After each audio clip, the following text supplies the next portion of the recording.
So listen, I think you guys know, and frankly, I've gotten a lot of heat from a lot of you for not really talking about the election stuff all that much on this channel. There are very valid reasons why I haven't talked about it all that much, certainly not as much as quite a few people. And really the primary reason is my own personal sanity and my health. I filmed a video the day after Election Day live from a pool outside of Fort Lauderdale where I said that I had done everything I could do within the course of the campaign to advocate for the result that I wanted, and once it was over, I had to let it go. I had to let it go to the universe to say, you know what, regardless of whether it is Trump or Biden, I believe that there is a larger plan. I believe that everything ultimately works out and that we can use every situation to our greatest advantage. And well, I certainly want Trump to serve a second term. I also don't think it would be the end of the universe if Biden ended up getting inaugurated. I just don't. I think it would set things up for a red wave in 2022. I think it is causing the populist wing of the right to push back on the establishment wing, which I think is actually a really good thing. I think it would set Trump up for an epic comeback in 2024 if he wanted to run again, because I think, the reality is that it was Obama and his administration that created Trump in the first place. Trump would not have gotten elected if Obama hadn't served 8 years with, I guess, less than desirable results that average everyday people wanted. Trump never would have gotten elected if that hadn't happened. And guess what Biden's doing right now? He's basically appointing Obama Part 2. You think that's not going to have a backlash in 2024? Of course it is. So I have always been of a more balanced persuasion in regards to the outcome of the election. I do not think who the president is honestly the most important thing.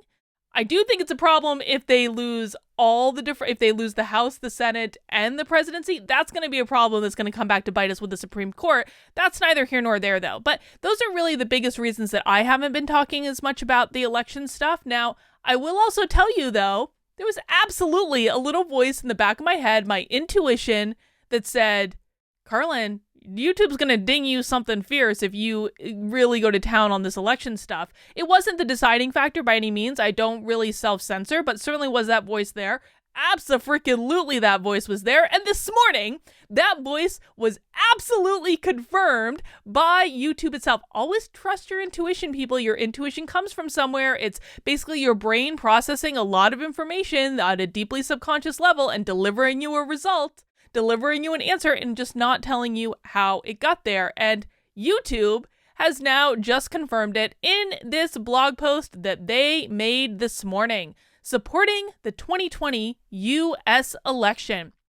Over the past weeks and months, we've seen people coming to YouTube to learn more about where and how to vote, blah, blah, blah. Nonsense, pandering. Here's what they're going to do.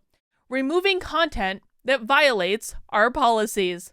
Our community guidelines prohibit spam, scams, and other manipulated media, coordinated influence operations, and any content that seeks to incite violence. Since September, we've terminated over 8,000 channels and thousands of harmful and misleading election-related videos for violating our existing policies. Over 77% of those removed videos were taken down before they had 100 views. I'm not sure this is actually stuff that we should be bragging about, YouTube, but I digress.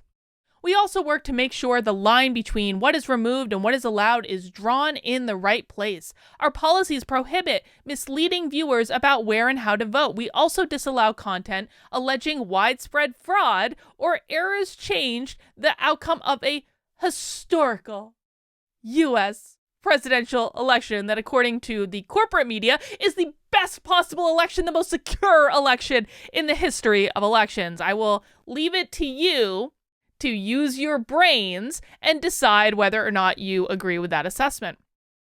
However, in some cases, this has meant allowing controversial views on the outcome or process of counting votes of a current election as election officials have worked to finalize counts. Yesterday was the safe harbor deadline for the U.S. presidential election, and enough states have certified their election results to determine a president-elect. Given that, we will start removing any piece of content uploaded today or any time thereafter that misleads people by alleging that widespread fraud or errors changed the outcome of the 2020 U.S. presidential election in line with our approach towards historical US presidential elections. For example, we will remove videos claiming that a presidential candidate won the election due to widespread software glitches or counting errors. We will begin enforcing this policy today and will ramp it up in weeks to come. As always, news coverage and commentary on these issues can remain on our site if there's sufficient education, documentary, scientific, or artistic context. Listen, the real enemy that we are fighting in this little war is not the Democrats. It's not. I mean, maybe a really tiny little sliver of the Democrats, but the Democratic Party is a lot of people. It is a lot of people, and most of them are good, and most of them want what's best for this country, and most of them are victims of the media just as much as I was. I believed what the media told me. I believed what NBC, what CNN, what all these media outlets told me. I believed it to be the truth because I believed, I don't even know why now, looking back on it, I believed rather naively that journalists had integrity. I now know because I have been out there and I've seen for myself the difference between what happens and what gets reported on. And that is an eye-opening, jarring experience. Listen, I think one of the most eye-opening experiences, and I've had many of them on this journey, but when me, Brandon, Mikey, and a couple of the Walkaway staff members were literally chased 5 blocks down the street by Black Lives Matter, and the police did not come to help us, even though we were directly in front of a GD police station, and the media filmed the entire thing, and then no one reported on it? Yeah, that's an eye-opening experience. That tells you that they are not telling you the truth. What did they report on? That these poor Black Lives Matter protesters were put upon and marginalized and oppressed, and they held a press conference talking about how oppressed they are in front of the police station before they literally chased a group of us down the street for daring to show up and stand in front of a police station. It's all on video.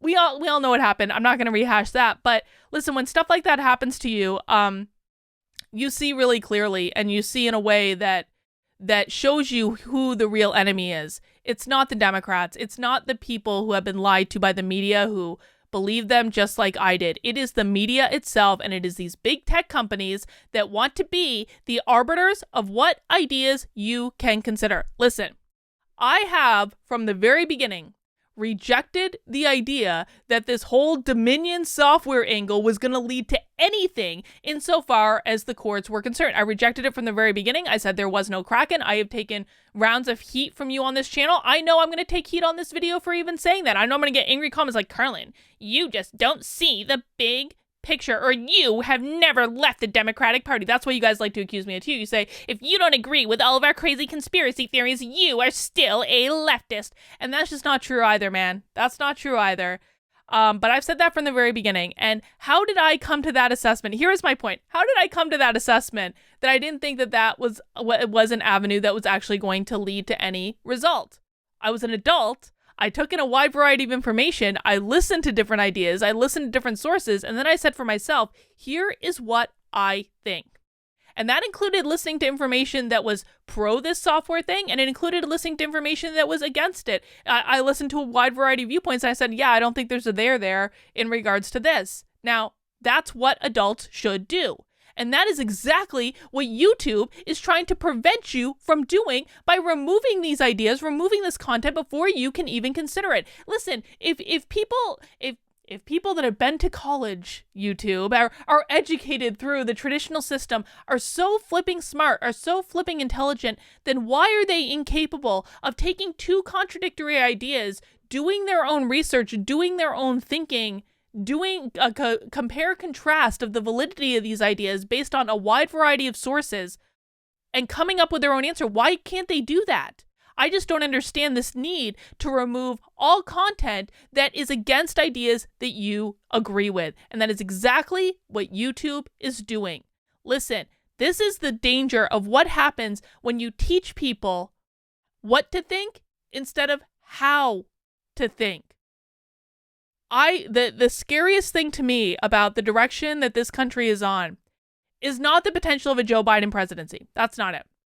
The scariest thing to me is that we have dumbed down an entire generation of individuals, and probably more than a generation, probably a couple generations of individuals, who have only been taught what to think and not how to think.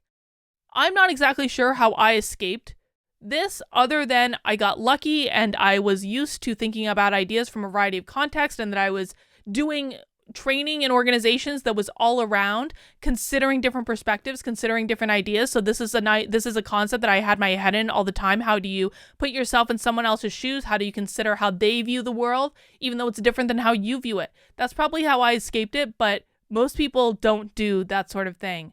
And in YouTube is actively supporting this. So I guess, guys, my real point with this is that the real enemy in this whole battle that we're fighting is not Democrats. It's not Biden. It's not even your crazy Aunt Sally who wants to call you a racist for voting for Donald Trump. It's not any of these things. It is the media, and it is the technology companies that are lying to you, are not giving you the full breadth of the information, and then are actively trying to prevent you from accessing the information that allows you to consider the full breadth of ideas on the spectrum. They're not allowing you to think for yourself. They're telling you what to think, and they're saying you can only consider our sources. If you want to consider any other sources, and by the way, a lot of these sources you can't even Google anymore because Google has taken them out, so you have to go use search engines. Most people don't even know that there are search engines like DuckDuckGo that are different than Google. I mean, this is the biggest problem that we are facing in this. Has nothing to do, the Democratic Party is going to eat itself. The progressives are already pissed off at Biden. That's a whole other nonsense show that's going on. I'm not worried about that. This access of information, the lack of ability to consider different ideas without saying, you have to be canceled for your idea, that is what is actually dangerous. So congratulations, YouTube. You got your authoritarian merit badge today.